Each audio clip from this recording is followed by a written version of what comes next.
Eu nu cred că Volvo și-a pus mintea nici cu Tesla, nici cu chinezii, deși în spate este o companie chineză, ci acest Volvo X90 este mai degrabă un concurent pentru Rolls-Royce. Este una dintre cele mai mari, mai luxoase, mai confortabile, mai tehnologizate mașini pe care le-am condus vreodată. Și prima dată am condus-o în Statele Unite la lansare, însă între timp am avut șansa să o conduc și prin România în ultimele zile. Aici o să vin cu un scurt update, însă te încurajez, dacă te interesează o astfel de mașină, să vezi review-ul meu ultra lung, super complet de 2 ore în secțiunea de membri. Insist, nu m-a pus Volvo să vă zic chestia asta, materialul ăsta nu este sponsorizat, dar fiți atenți ce o să vă zic, că ăsta este un superlativ.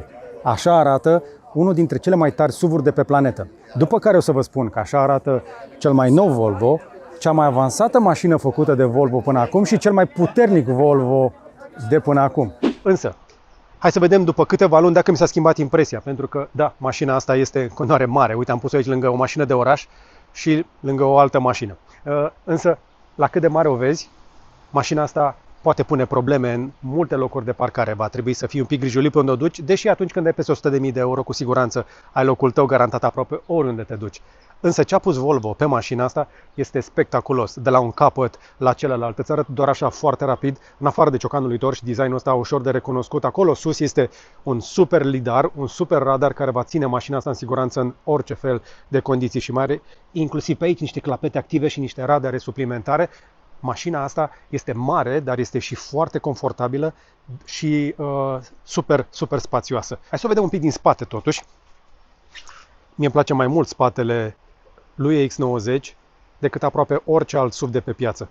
Din punctul ăsta, mașina arată foarte bine, adică prin comparație cu alte mașini, încă o dată, mie îmi place mai mult spatele ăsta decât altele. Arată ca un Volvo adevărat, inclusiv cu inscripția asta aici, care apropo pe ambele părți. Din câte am auzit, oamenii vor să-și pună chestia asta pe portul în cazul ăsta de încărcare. Mașina, eu am încărcat-o cu vreo peste 200 de kW la o stație rapidă în weekend, undeva pe la Ovidiu, în Constanța, că am fost cu ea până la mare. Dar uite și tu cât de lungă e. Prin comparație cu astea la alte, este cea mai mare mașină din parcare și asta pentru că, ce vezi aici, mașina asta are nu 4, nu 5, ci 7 locuri.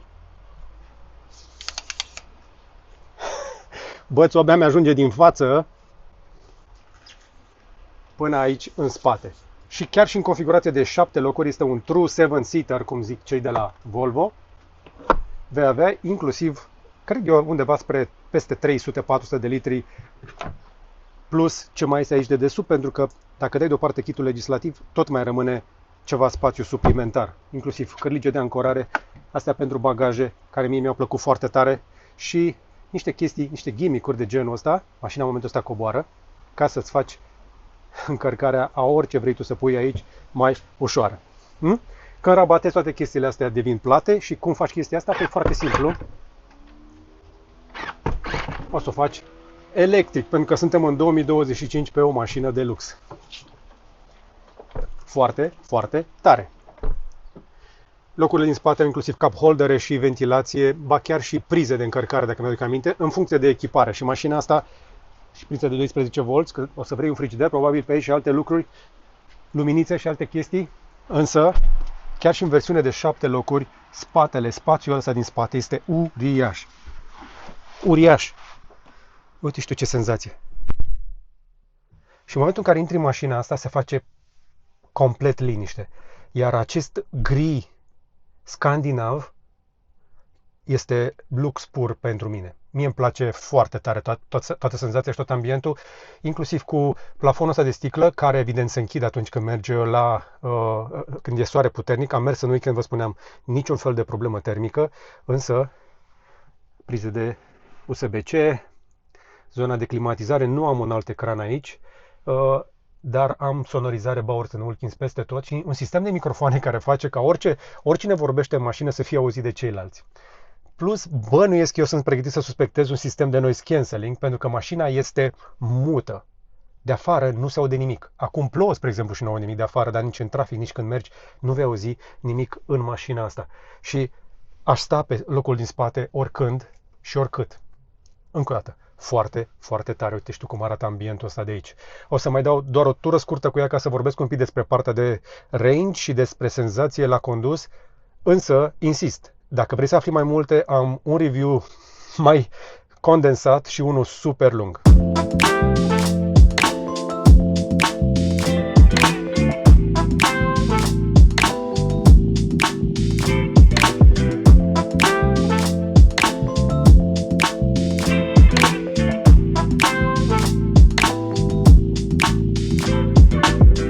Ce-mi place că tot mai mulți producători au început să înțeleagă ce vrem de la mașinile astea electrice. Te urci în mașină, apeși frâna, dai în drive și pornești. Și aici este prima chestie care pe mine m-a surprins la mașina asta. Se virează mult mai bine decât mă așteptam, deși este un twin motor. Adică la cât de mare este, mă așteptam să-mi pună probleme în oraș și nu este cea mai, să zicem așa, potrivită mașină de oraș, dar are vizibilitate foarte bună, oglinzile astea fără ramă, inclusiv cea de aici de la interior, și faptul că se virează atât de bine. În plus, am cameră 360, deși nu prea am apelat la ea pentru că am stat cu ochii pe oglinzi. N-am curaj să ies din prima. Uite cum arată camera. Super clară, super detaliată.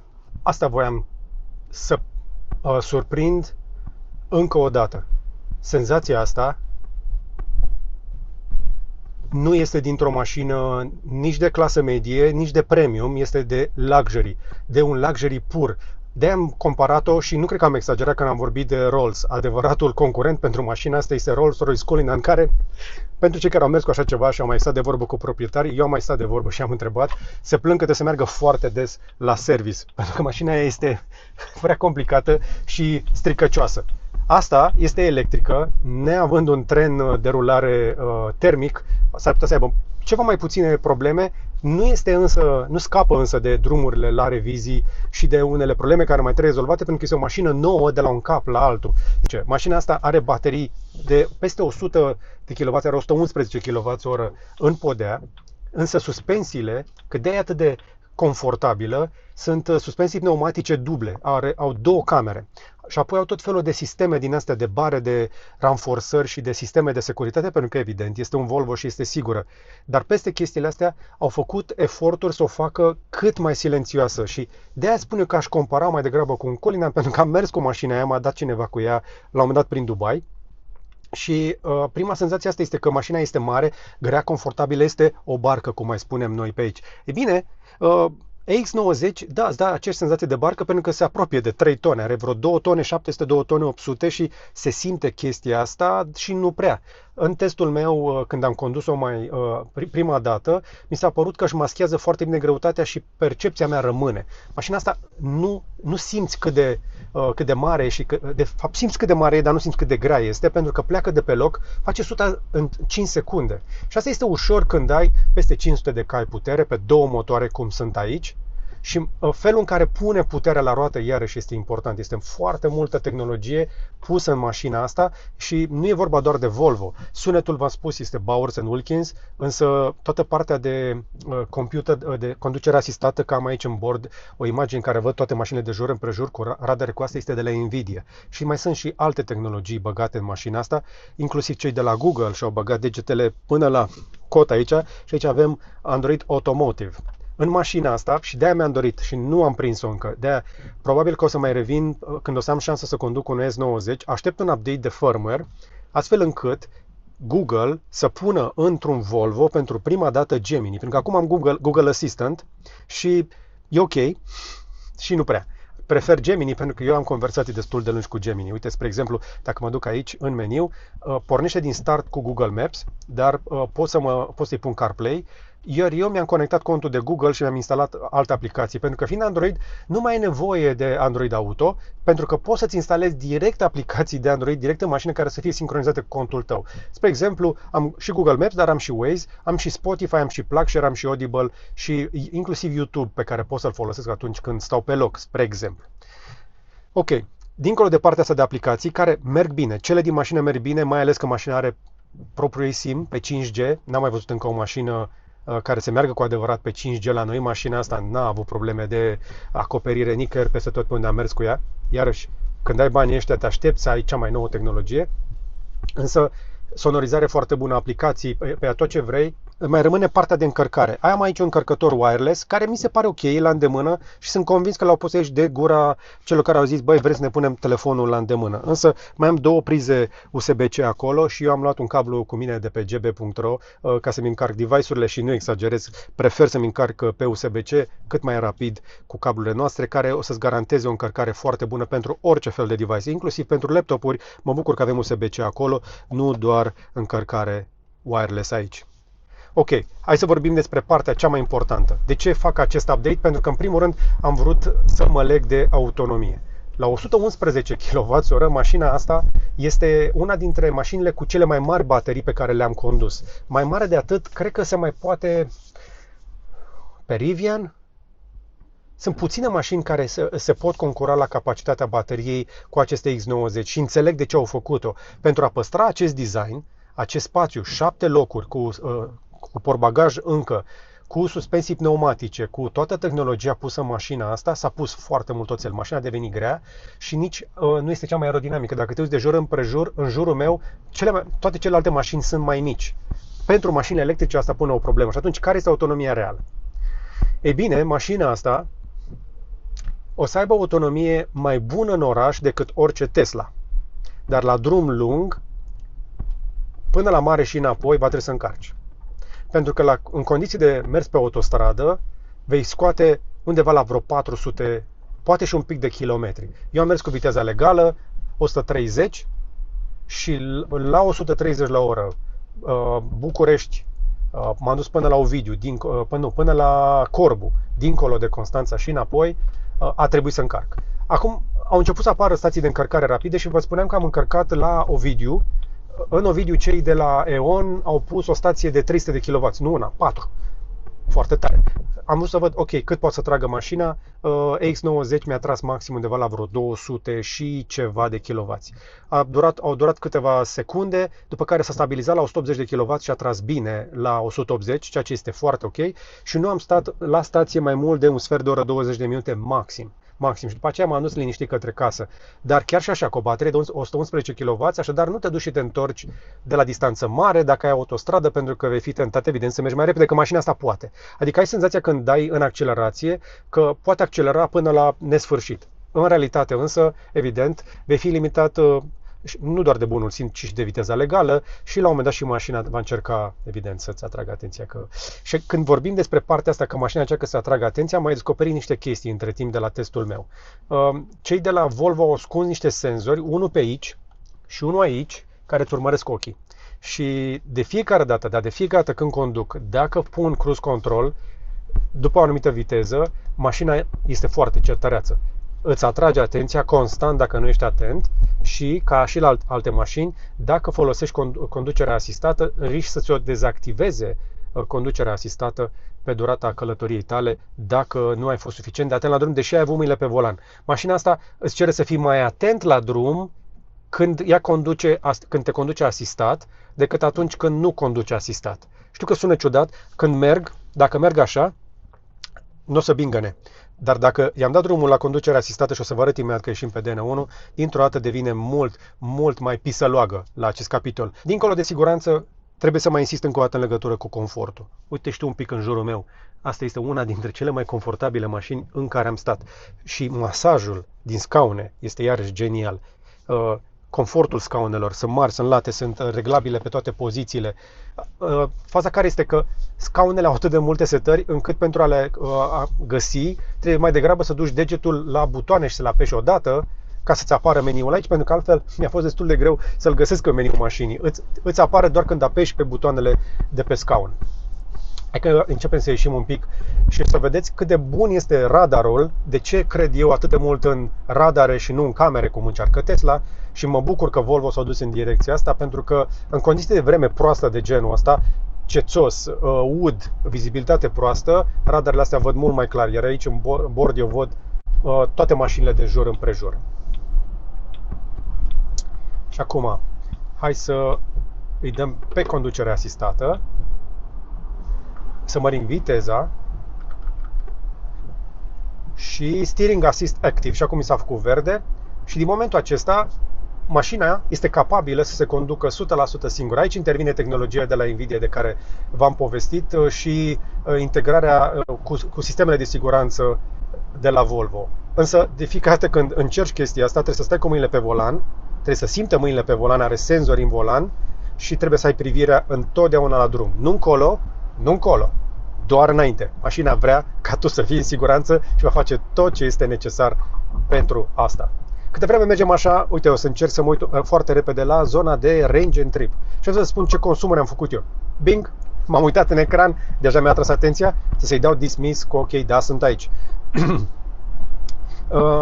Consumul median cu această mașină, în condiții de navetă pe DN1 și drumul acela pe autostradă, a fost undeva la 27 de kWh. Și nu este mic, este un consum mare, dar este corect pentru o mașină atât de mare. Practic, exact ce spuneam, undeva spre 400 de km real de autonomie în ciclu în care 3 sferturi a fost autostradă și am mers la limita vitezei legale. Însă, autonomia asta o să crească fantastic de mult dacă o vei folosi mai mult în oraș. Acum, eu nu te încurajez să iei mașina asta pentru navetă, dar eu cred că dacă mașina asta va ajunge ca o mașină de reprezentare, de VIP, de diplomat, de I don't know, de cineva care își permite și vrea o astfel de mașină pentru confort, pentru spațiu și pentru siguranță, în condiții de oraș, consumul poate să scadă enorm, poate să scadă sub 20 de kWh, ba chiar poate să ducă spre sub 17 și deja acolo te apropii de 600 de km de autonomie. O să consume mult mai puțin în oraș decât la drum lung, este fix pe dos față de mașinile termice. Iarăși o chestie care mi-a scăpat în testul meu inițial, am posibilitatea să activez sau să dezactivez acest one pedal driving. Pentru cei care au condus o mașină electrică știu deja că pedala de accelerație funcționează și ca un fel de frână. Când începi să ridici piciorul în accelerație, mașina începe să recupereze. Și hai să vă și arăt cum se întâmplă, ieșind de pe condus autonom. În momentul în care, spre exemplu, dau pe one pedal, mașina încetinește până aproape de zero și recuperează energie. Și asta se întâmplă automat dacă activezi modul one pedal. Ce îmi place mie însă este că poți să-l dezactivezi complet și la drum lung s-ar putea să n-ai nevoie deloc de one pedal, pentru că vrei să ai inerție, pe autostradă nu. Vor fi puține situații în care o să vrei să frânezi și oricum o să facă regenerare și atunci, dar am și acest mod auto, în care în momentul acesta nu apăs accelerația, dar mașina nu face recuperare. Însă în momentul în care să-mi apară o mașină în față sau orice fel de obstacol sau un viraj, intră pe regenerare și mă va încetini eficient recuperând energia în baterie. Iarăși, e o chestie foarte discretă și bine pusă acolo, de care m-am folosit cu mare plăcere, mai ales la drum lung, că nu vreau tot timpul să fac așa la decelerare, însă în rest, asta este senzația pe care o caut într-o mașină electrică în 2025. De la vreo 90.000 de euro plus TVA, motor dublu, adică două motoare, twin motor, peste 500 de cai accelerație până de la 0 la 100 în vreo 5 secunde, da, este o mașină spectaculoasă. Asta este o mașină în care Volvo a pus de toate. A pus aproape tot ce se putea pune și nu pot decât să-i felicit pentru mașina asta, care în continuare este spectacol.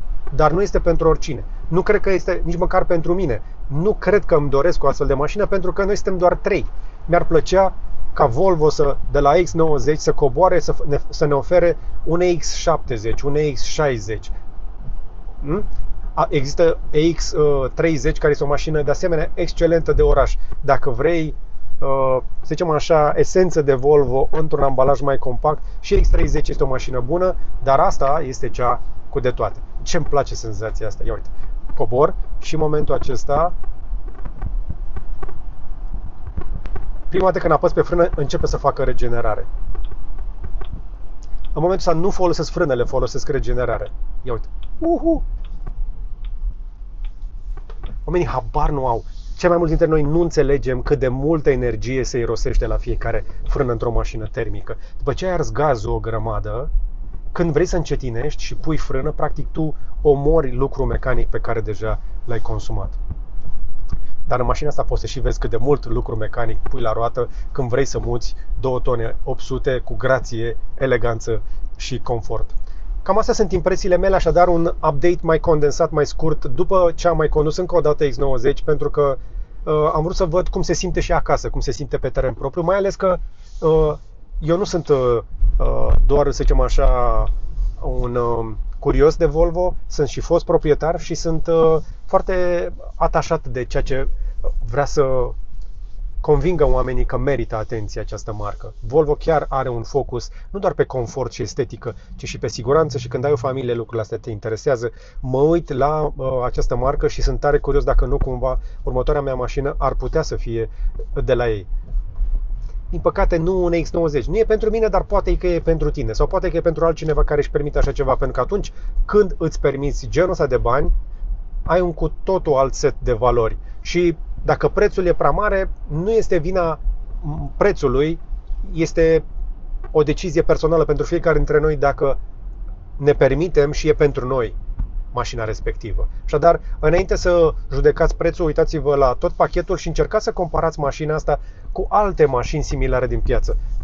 Și chiar vă provoc, la 100.000 de euro, aproximativ cu TVA, 100-110.000 cu TVA inclus, ce altă mașină de peste 500 de cai putere, care să accelereze așa,